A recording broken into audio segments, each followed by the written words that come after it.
Magandang gabi po.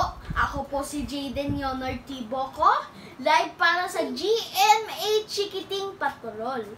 Kaso ng COVID-19 sa Parañaque, bumaba na.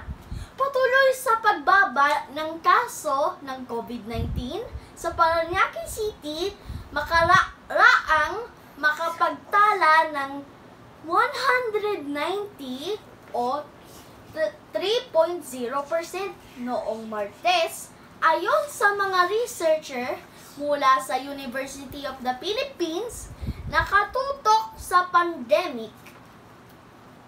Bukod dito, hindi rin kabilang ng Parañaque City sa mga high-risk na lugar sa Metro Manila.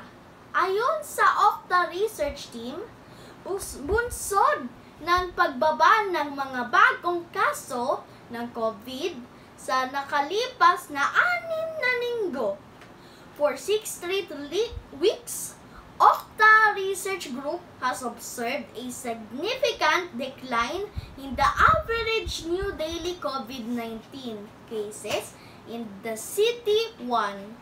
Ayon kay Mayor Edwin Olivares, mula sa 766 coronavirus active case noong Setyembre 1, bumaba na sa 199 ngayon linggo o nasa 567 pasyente ang pinauwi makaraang magnegatibo at gumaling sa virus.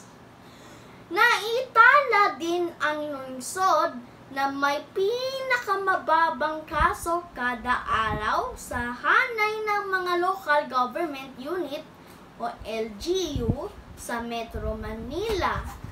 Ayon sa Okta Research Team, kabilang ang Makati, Baguio, Mandaluyong sa mga high-risk area ng virus.